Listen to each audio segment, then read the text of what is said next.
Hi guys, and welcome to this short course in ranking with GMB. So what we're going to do in here is cover the main ranking factors. So I'm going to give you a big overview and then teach you some juicy stuff that can get you off to a really good start.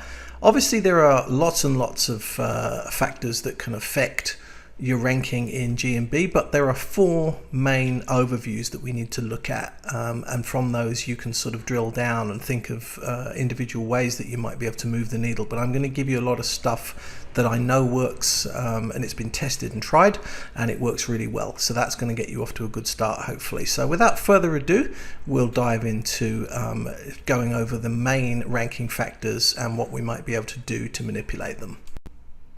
So we're going to start with geo factors, so geographical factors, and how do they affect ranking? Well, actually these are some of the most powerful ranking factors, and so we need to pay very, very close attention to these. Proximity is probably the most powerful ranking factor, but there's not a lot we can do about that in essence, because the proximity is where our listing or business is situated in relation to the person doing the searching for the particular service that we might offer. So the distance from the searcher to the location of the business is a big ranking factor that obviously we can't do anything about that fundamentally, because we can't change where the person is searching from.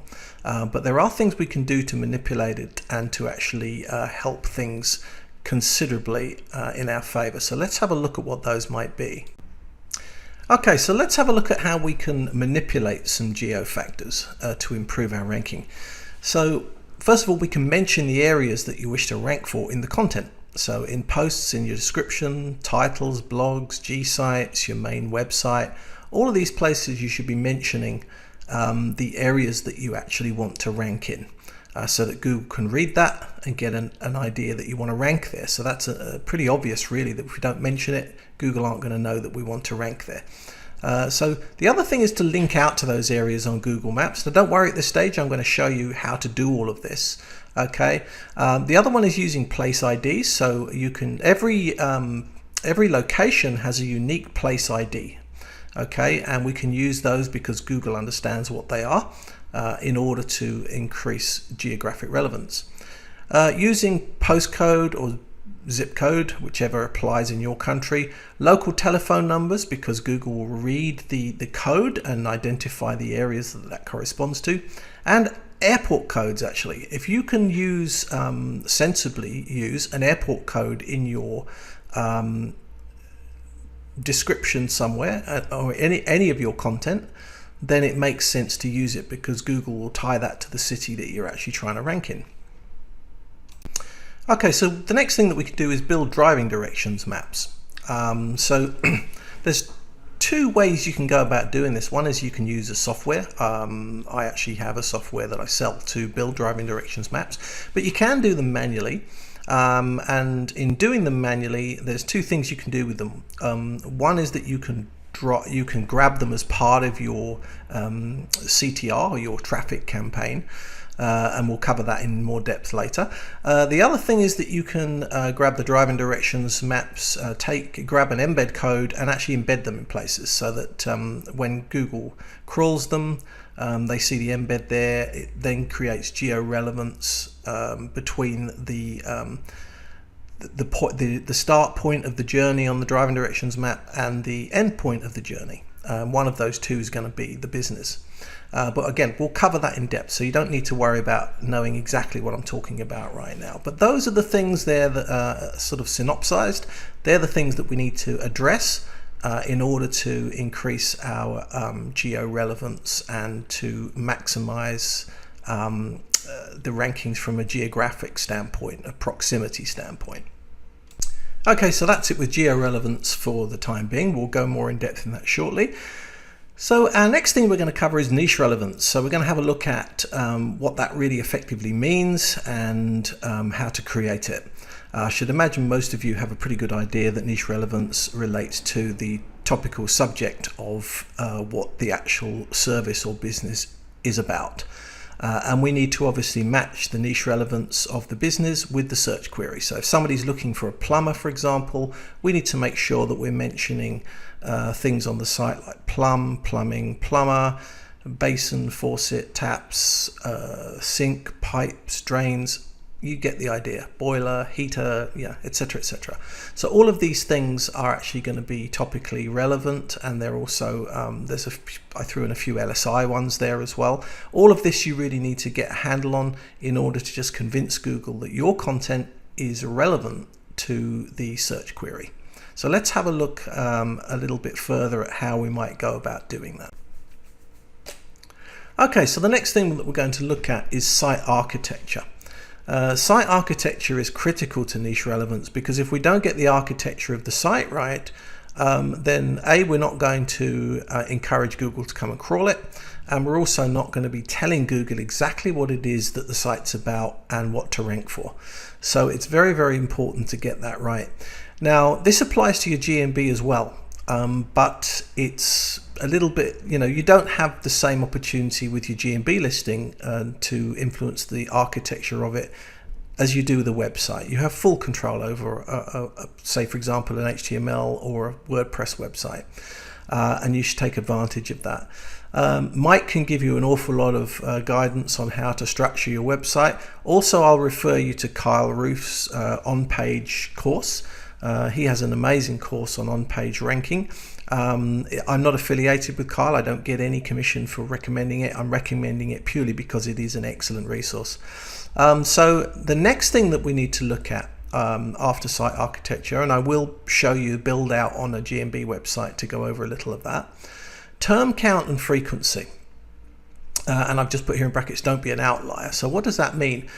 Google is very, very heavily influenced by statistics. Okay, so we need to make sure that we're not a statistical outlier. We want to be broadly in line with all of the best ranking GMBs and websites out there in terms of our content. So Google looks at term count and frequency. So term count means the terms and phrases that you use, and the number of times that you might use them. And they'll use that information to determine where you should rank, or partly anyway. I mean, none of these things obviously are ranking factors in isolation. We have to look at them as a whole. But term count and frequency are important, because if you're too far away from what the statistical norm is, the chances are you're not going to rank. Now, this applies to GMBs. Not many people, or I don't know anybody talking about this in GMB actually, but term count and frequency applies to GMB content the same as it does to a website. So it's something we do have to look at and be mindful of. Next is tiered content. So things like blogs, Google Sites, Web 2.0s, social platforms, etc. We need to be looking at those. We want to make sure that we create enough content that surrounds our site that we convince Google that we're a real business, a real entity. So that's quite important. Even if you're not, even if you're doing lead gen, which most of you probably are, given that we're in Mike's group, it's all about lead gen. So that's one of the things that is quite a significant obstacle with a lot of people that put up lead gen sites, is they don't make them look real. They look like lead gens, not just to the end user but to Google, simply because they don't have enough, they're not tied together enough with other content that makes them look real. Next thing is reviews. For GMB especially, if you don't have reviews, you're going to really struggle, not so much with ranking. They do have an influence on ranking if they're done in a certain way, and we'll cover a little bit about that. But the reviews themselves are mainly for the click, so they're a CTR factor. If you don't have reviews, people aren't going to have the confidence to click on that listing and actually view it. Next thing, posts, so Google Posts. This also applies to posting in, say, a blog, but here I'm more talking about the GMB, since that's the focus of our course here. So GMB posts, this is a feature that Google offer that allow us to put special offers or events or just general information about the business in order to inform customers. It's an important thing to do for two reasons. One, it does, if it's done properly, it does increase ranking. I proved that to my own satisfaction that it definitely does. The other thing that it does, of course, is it increases engagement. So if you do it well, you're going to get more people clicking. it really does work. The more often you post, and the optimal I've found is around about 4 times a week, the more likely you are to engage an audience and drive more traffic. The last thing is videos. And again, we're talking about them here mainly from a perspective of niche relevance, but they are potentially a ranking factor too. You can actually use them as a unstructured citation, and we'll cover a little bit about how you go about doing that in the course.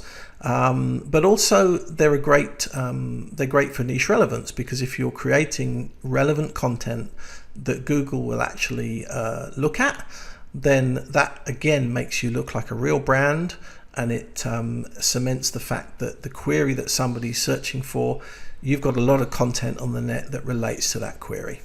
Okay, so that covers niche relevance from an overview standpoint. We'll now move on to brand prominence. Okay, so let's talk about brand prominence. Brand prominence is probably the second most important ranking factor. Google loves brands. This is becoming more and more important, and unless you create a brand around your business or your lead gen operation in order to validate it as an entity, we'll talk about entities and Google's love of entities a little bit later too, but without doing that, it's going to look fake to potentially both to your end user, your customer that you're trying to appeal to, and also to Google. So brand prominence is really important. So let's do a little dive now into some of the factors that are pertinent to brand prominence. Okay, so validating your entity. Essentially what this means is really just creating some real presence around your entity and making it believable to Google. So one of the first things we can do is we can syndicate our content. So what does that mean? Basically, we're taking our content that we create on our GMB. Again, you can do this from your website too, but I'm going to keep this to GMB since that's what we're really covering. So whatever content you're creating on your GMB in the way of posts, we can share this. Now, you have the option within the GMB itself to share it to either Twitter or Facebook. But what we can do from there is syndicate that through something like IFTTT, if this then that, or through some sort of RSS feed. I'm not an RSS expert, but I know there are ways of doing this with RSS, but I'm going to concentrate on the IFTTT method.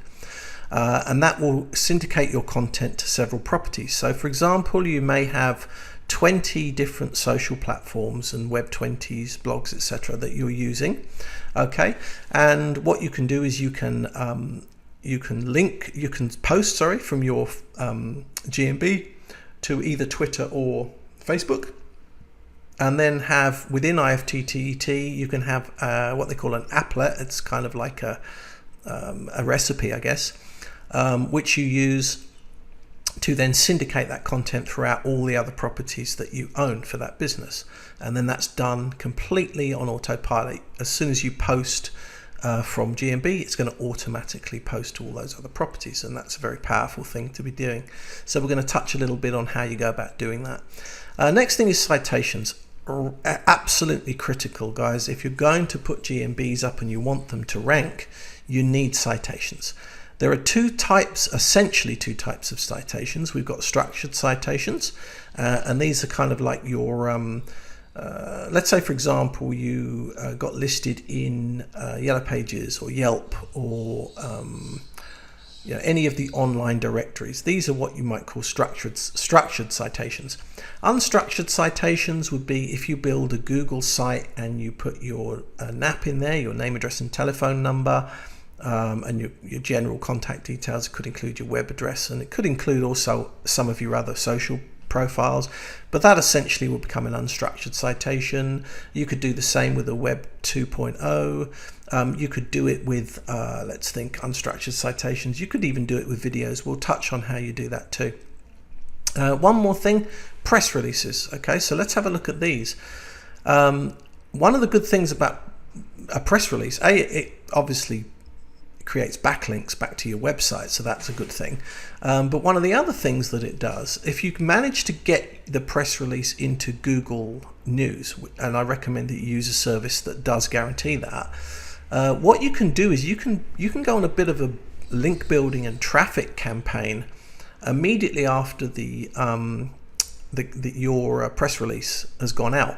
The reason being, Google is going to expect to see an increase in traffic and an increase in links coming into the site off the back of a press release.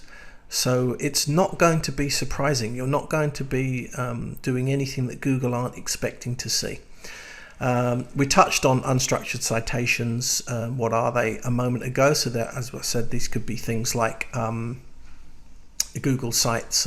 We could even use our posts effectively as an unstructured citation, and again I'll go into that. So GMB posts, the next way to validate your entity. We touched on this, so there's a lot of overlap between these things, you'll see.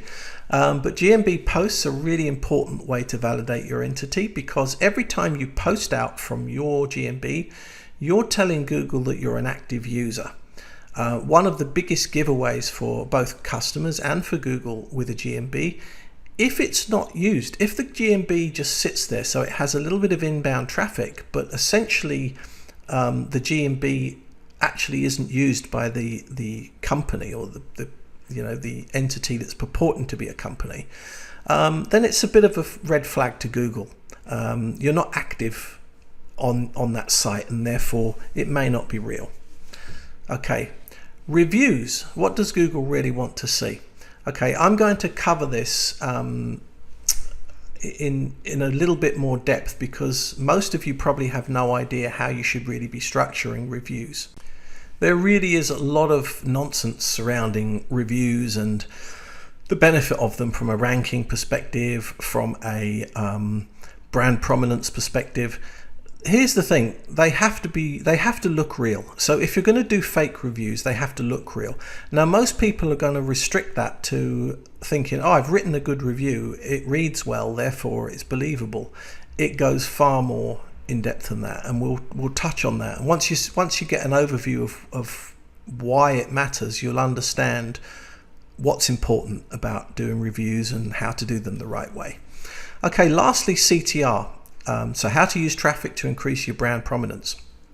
So traffic is a sort of multifaceted thing, really, and almost the standalone ranking factor. I've actually proved that CTR, this is not talked about much, but Google have actually admitted that CTR is a ranking factor, and it'll be the one that we're talking about in a minute. But you can use it to create brand prominence, and you do that by mentioning the brand name in the search. So if you're going to send, for example, some fake traffic to a listing, one of the key things is to send a lot of branded traffic, because that's going to increase your brand prominence. I'll touch on this more when we get into the traffic module, but just bear that in mind for now, that is an important factor. Okay, the last key element to our campaign in terms of an overview of ranking factors is traffic. Yes, traffic is a ranking factor, definitely, without question. CTR is a ranking factor. We've tested this in depth, and there's no question about it. So what we're going to do is in a second, I'm just going to go over all of the key elements that we need to address with traffic in order to get it right, and then obviously we'll do a deeper dive in the main course as to how we're actually going to achieve that. So first of all, let's address that elephant in the room. Getting the click and making it count is what traffic really is, but real traffic versus fake traffic. Okay, real traffic, of course, is what we're ultimately trying to get, because those are the people that buy services and products. But fake traffic can, if it's done properly, it can have a massive influence on your ranking, and therefore it's something that initially, before you get the real traffic, you might want to engage in. Okay, so we're going to go a little bit into how to go about fake traffic and what works and what doesn't. Okay, so let's look at some ways that you might generate some real traffic. So traffic can come from many different sources, including Google, social platforms, online paid ads, alternative search engines like Bing and Yahoo. Press releases can generate traffic sometimes, depending on the niche. And real traffic will tend to be concentrated in the local area if we're talking about GMBs. Okay, this is one of the shortfalls of a lot of the traffic, the fake traffic platforms. Okay, but real traffic will tend to come from the local area because it's local people looking for local services and products. Real traffic will look natural, okay, because it is. CTR from real traffic will look natural. So let me qualify those two then. So real traffic looking natural means essentially that the places it comes from, the percentage of mobile versus desktop, organic versus what comes from Facebook, what comes from other platforms, etc., is going to look real. The CTR from the real traffic will look natural. In other words, what do people normally click on? How long do they stay? What do they do when they land? That will be natural because it's real. The IP addresses will be varied and they'll be real. One of the things is that Google can tell if you're using a data center proxy. Okay, so if you're sending fake traffic via a data center proxy, Google will know that that's what it is. Now, some people are going to say, but I've used proxies and I don't have any problems with other things on Google. Yeah, there are certain things like logging into a Gmail account, for example. By and large, Google aren't too bothered about what IP is logging in, unless you really are abusing it. They're not that bothered. So IP addresses will be varied and real when you're dealing with real traffic, and they'll have varied user agents. So by user agents we mean the platform that's used to search from. So is it a Microsoft platform? Is it a Google? Is it an Android platform? Is it a Apple platform or some other more obscure platform?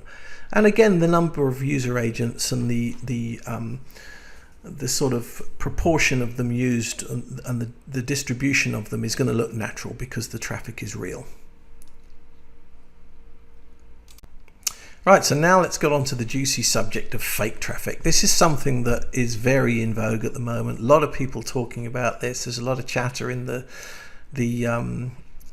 Facebook groups and in the Skype groups about fake traffic, especially to do with Google My Business. Of course, Michael Bose has just released Traffic Viper for GMB as well. So there's a big buzz about this at the moment. So for GMB, fake traffic is probably one of the hardest things to do effectively based on our own experience. However, get it right and the effects are nothing short of amazing. So let's look at some of the problems with fake traffic. What are some of the issues with actually trying to do it? So in most cases, it arrives via a data center proxy. Now, this is something that certainly Michael Bose has addressed with his clever system. But generally speaking, most robots, most traffic robots, you're going to load them up with proxies. Now, Google knows their data center proxies, okay? Believe me, they do. And as a consequence of that, they're going to know immediately that it's fake, or probably, it's suspect. At the very least, it's suspect. Usually it will include no mobile traffic, okay? All those data center proxies are desktop effectively they are emulating desktop traffic, okay? So it doesn't look natural. Even if you use a some clever people are going to say, but I can use an Android user agent and I can send the traffic via an Android user agent, but it's going to look like a mobile phone that's on Wi-Fi. Okay, it's not going to look like mobile traffic, okay? And Google are expecting to see a mix. You're going to have some mobile traffic that comes via Wi-Fi, and you're going to have some mobile traffic that comes directly from mobile IPs. Okay, so that doesn't look natural if it's all coming from desktop. It doesn't come from a variety of areas in and around the business. This is a big thing with GMB. If the traffic that's coming into the GMB is from all over the place, now you can get away with this to a degree because it's, you know, it's reasonably legitimate that somebody that's, let's say for example, someone's in vacation in Arizona and they want to check, they want to find a restaurant in Boston for when they return home, or they might be in Boston and vacating and having a vacation in Arizona and want to check a business in Arizona for when they arrive. So there will be some out of state and even international traffic. That's accepted and that's perfectly fine. But the majority of the traffic coming into a local business is going to be local traffic. And if it isn't, if that's not what Google sees, it's not going to look real. Okay, so that's going to be an issue. The other thing is the user agents are often limited or unrealistic. So what do we mean by that? So one of the things with user agents is that so when we say user agent, we covered that before, it's the platform that you're using. They're often limited in that whatever robot you're using, it may have a very small number of user agents, and that may not be as many as Google's used to seeing. Also, you may not know, you won't have done your homework to know what the general distribution would be. What is Google used to seeing in terms of the distribution of those user agents? The other thing is sometimes a lot of these robots actually add a lot of really esoteric user agents because they want to give as many as possible. That's the other extreme. They load it up with say 100, 150 user agents, but some of them are really obscure, and they're actually user agents that Google doesn't see very often. And so again, Google's very good at pattern recognition. So if they start seeing some of these unusual user agents, that can also be a red flag. The other thing that I haven't put on there, but I will cover, is the device ID. Okay, every single device has an ID. So if you use the same device lots and lots of times, even though you're varying the user agent, after a while Google is going to know that this traffic is coming from the same device. Okay, and that's going to be a problem because and I've actually tested this. I went methodically through manually creating traffic with a mobile phone, and I'll actually show you how to do that because it works really well. But you get to a point of no return or diminishing returns rather, because Google has worked out that the phone you're using is a single ID, and that it's the same person or the same device which is creating all the traffic. Now there are ways around that, but I'm not going to go. I'll mention what they are, but I'm not going to go into depth about how you go about doing that because it's very technical. Okay, so I'll just cover here under more problems. Device ID we've just mentioned. Browser fingerprint too often gives us the game away, because unless you vary the browser fingerprint, what's going to happen is that Google can read what's the history of your browser at the end of the day, and if the same browser is actually doing the search every time, they can actually see that it's the same one, and that again looks unnatural. National and international traffic balance may look unnatural. Again, we touched on that before, but that's a really pertinent point. Okay, so to summarize, there are 4 factors that we've covered that are the main overarching ranking factors for GMB. And you've got to take care when contriving ways to fool Google into believing your brand is bigger than it is, and also with the traffic too. So those are the key elements that we need to cover. Most of you, I guess, if you're doing lead gen, which you probably are because you're in Mike's group, are going to be looking at some of the black hat stuff, some of the fake stuff. That's what's going to be of interest to you. So we have to look at all these things, and we have to address. If you ignore it, believe me, Google figures it out, and it isn't going to work. So you've got to make everything look real. You've got to go to a little bit of effort to make sure that you get that right. Once you've actually plugged that in, though, it's not that hard to recreate that on every subsequent listing. So just make sure you get a nice sort of workflow down of how you're going to go about doing this, and you'll get that from this course.